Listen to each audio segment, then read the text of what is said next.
I was falsely accused of molesting my girlfriend's son. My life was ruined. Now she says sorry. The knock on my office door wasn't unusual, but the sight of 2 police officers standing there certainly was. My stomach dropped even before they said my name, before they told me I was under arrest for sexual assault of a child. Before they snapped handcuffs around my wrists and led me past my stunned colleagues to their waiting car. I'm 36 years old. I thought I knew what devastation looked like. I was wrong. Just a few weeks earlier, life had been approaching something I'd never experienced before. Genuine contentment. I'd been with Brooke for over a year and a half, and our relationship had developed into something I'd started believing might last forever. She was 29, brilliant, funny, and came with a 7-year-old son named Tommy who'd somehow wormed his way into my heart despite my complete inexperience with children. Tommy's biological father was in and out of prison, in and out of his son's life in ways that left the boy hungry for consistent male attention. I wasn't trying to be his stepfather, that felt presumptuous after only 18 months, but we developed our own little friendship. We'd play video games together, talk about school, and I'd help him with homework when Brooke was busy. Simple things, but they meant the world to me. You see, I'd learned a few years back that I couldn't have biological children. It was one of those devastating discoveries that reshapes your entire vision of your future. I'd resigned myself to the fact that I'd never experienced the joy of raising a child, never have that deep paternal bond I'd always assumed would be part of my life story. But then Tommy came along, and suddenly I was experiencing something I'd thought was forever out of reach. Watching his face light up when I arrived at their house, having him choose to sit next to me during movie nights, seeing his genuine excitement when I taught him something new. It was healing parts of me I didn't even realize were broken. Brooke and I had started talking seriously about moving in together. She'd been cautious about introducing men to Tommy's life after his father's inconsistent presence, but she could see how naturally we'd bonded. He lights up around you, she'd tell me. I've never seen him so happy with an adult. The 3 of us felt like a family in formation, something organic and beautiful that was developing at its own pace. I was falling in love not just with Brooke, but with the life we were building together, with the possibility of being the stable father figure Tommy deserved. That made what happened next so much more devastating than a simple false accusation. It wasn't just my reputation or career at stake, it was the destruction of the only parental relationship I'd ever have. The police officers were professional but cold as they read me my rights in front of my colleagues. I could see the shock and confusion on faces I'd worked alongside for over 5 years, people who knew me, trusted me, had shared countless conversations about their own children and families. Sexual assault of a minor, they said, and I watched those familiar faces transform from confusion to horror to disgust in real time. My work mentor, a woman who'd been like a second mother to me, physically stepped backward when she heard the charge. Conversation stopped. Phone cameras appeared. In the space of 5 minutes, I went from being a respected colleague to being someone they couldn't bear to look at. The ride to the police station felt surreal. I kept waiting for someone to explain the mistake, to realize they'd gotten the wrong person. But as we processed through booking and I was placed in a holding cell, the reality began to sink in. Someone had accused me of sexually assaulting Tommy, and the entire justice system was now treating me as if I were capable of such a heinous act. 12 hours in a cell gives you a lot of time to think. I replayed every interaction I'd had with Tommy, searching for something that could have been misunderstood or misinterpreted. Had I been too affectionate? Had I crossed some boundary I wasn't aware of? The questions tormented me because I knew, absolutely knew, that I had never inappropriately touched that child or any child. The interrogations were brutal. They asked the same questions over and over, trying to catch me in contradictions, pushing me to confess to something I hadn't done.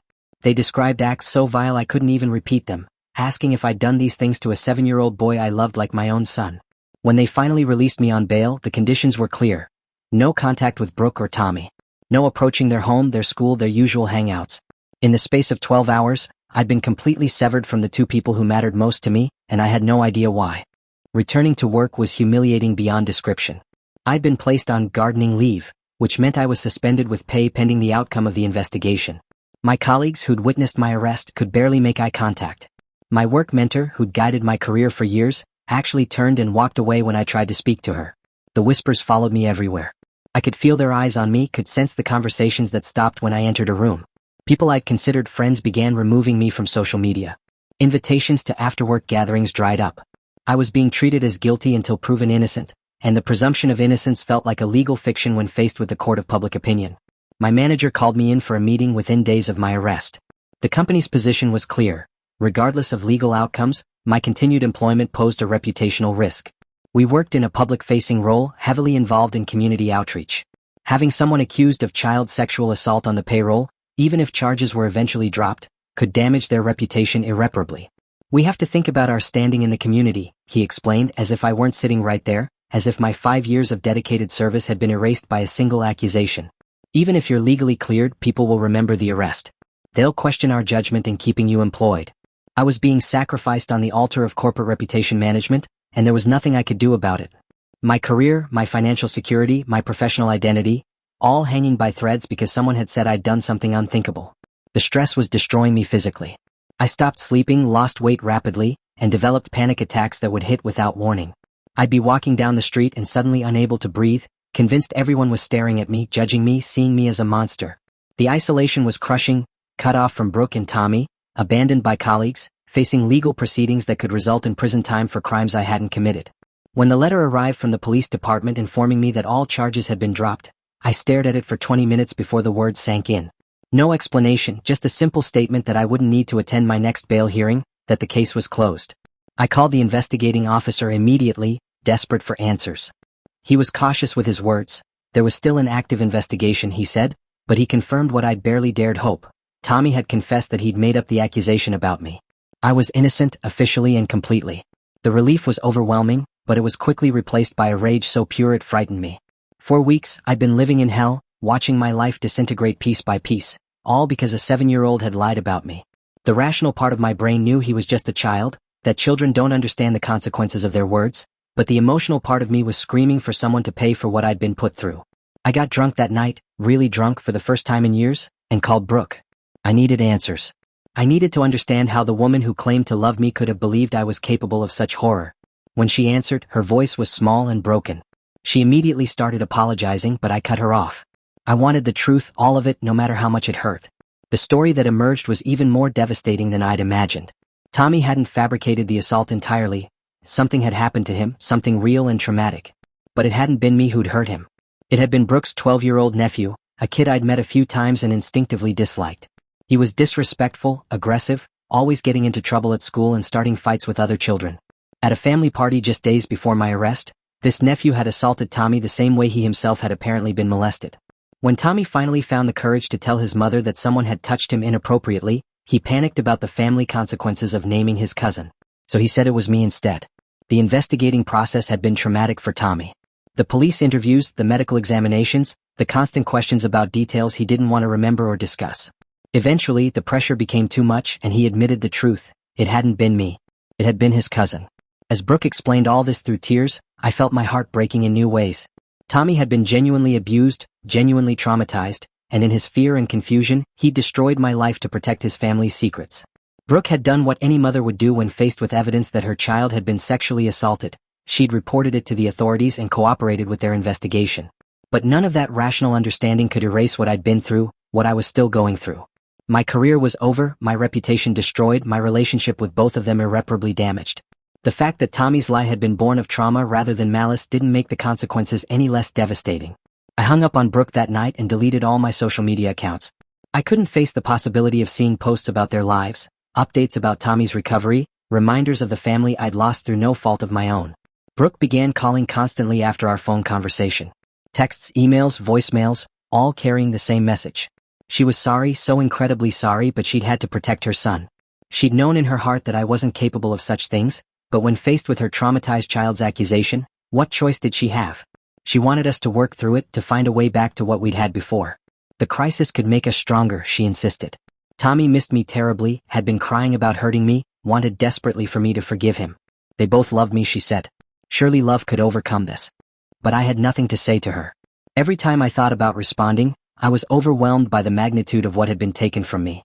It wasn't just the weeks of terror, the legal fees, the sleepless nights. It was the fundamental destruction of trust that had defined our relationship. How could I ever look at her again without remembering that she'd once believed I was capable of sexually assaulting her son? How could I ever be in the same room as Tommy without remembering that his words, however motivated by trauma, had nearly destroyed my life? And how could I ever feel safe around her nephew, knowing what he'd done and that the family had covered it up? The employment situation was escalating rapidly. My manager had scheduled a meeting with regional management and HR to determine my fate. Even with charges dropped, they were arguing that the damage to their reputation was irreversible. Colleagues had lost confidence in me, they said. The community might question their judgment in retaining me. My presence had become a liability that outweighed 5 years of excellent performance. The injustice was suffocating. I'd done nothing wrong, Yet I was facing unemployment, financial ruin, and professional exile. The legal system had determined my innocence, but the court of public opinion had already rendered its verdict, and there was no appeals process for social condemnation. The initial meeting with management felt like a foregone conclusion. They offered me a resignation package, essentially bribing me to leave quietly rather than forcing them to fire me outright. A few months' salary, a decent reference, and a car allowance to help with the transition. It was insulting, but it was also more than I'd expected from people who clearly just wanted me gone. But something about their eagerness to sweep me away quietly made me suspicious. I reached out to the managing director, someone I'd always had a good relationship with, and requested his presence at any final meetings. If they were going to destroy my career, they were going to have to do it with the top leadership in the room. His response was immediate and telling. He claimed he'd been kept in the dark about the situation by regional management and HR, a convenient excuse that suggested there might be more to this story. He promised to attend the meeting personally and deal with them, if necessary. When we reconvened, the entire dynamic had shifted. Regional management and HR looked uncomfortable, almost guilty, as the MD took control of the conversation. He was apologetic, professional, and clearly unhappy with how the situation had been handled in his absence. The new settlement offer was substantially better. 5 months' salary, a significant car settlement, my annual bonus, and a glowing reference that would help me transition to new employment. It wasn't justice. I still had to leave a job I loved due to circumstances beyond my control, but it was acknowledgement that I'd been treated unfairly. I considered pushing further, maybe pursuing legal action for wrongful termination or discrimination. But the emotional cost of extended litigation felt too high. I just wanted it to be over, wanted to start rebuilding my life without the constant stress of fighting battles on multiple fronts. Throughout all the professional drama, I'd been avoiding the personal question that haunted me: what to do about Tommy's letter. Brooke had mentioned it during our tearful phone conversation. He'd written to apologize, to express how much he missed me, to somehow bridge the gap his words had created between us. 4 days, the letter sat unopened on my kitchen table like an unexploded bomb.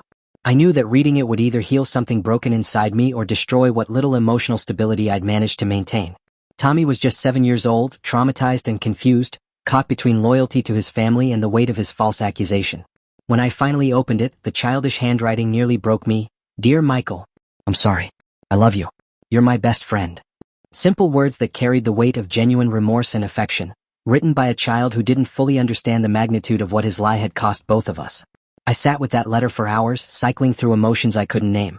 Love for the boy I'd helped raise, anger at the situation that had torn us apart, grief for the relationship we'd never be able to repair, and overwhelming sadness for the trauma that had started this entire nightmare. In the end, I wrote back. Not because I'd forgiven him, I wasn't sure I was capable of that yet, but because he deserved to know that his abuse wasn't his fault, that the adults in his life had failed to protect him properly, and that he shouldn't carry guilt for choices made in fear and confusion. "I'm sorry for what happened to you," I wrote. "I hope you can forgive yourself in time. I hope life will be kind to you." It was the most honest thing I could offer.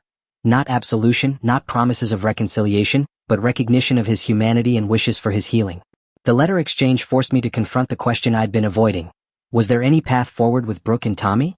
Could we rebuild something from the wreckage of trust and trauma that had defined our last few weeks together? I called Brooke one final time to make my decision clear. The conversation was heartbreaking. She was crying, begging, reminding me of everything we'd meant to each other. She loved me, she said. Had I loved them? No, I lied because the truth was too complicated for either of us to handle. Of course I'd loved them. I still loved them, which was why this hurt so much, why walking away felt like amputating part of myself. But love wasn't enough to overcome the fundamental break in trust that had occurred. I couldn't forget that she'd once believed I was a child molester.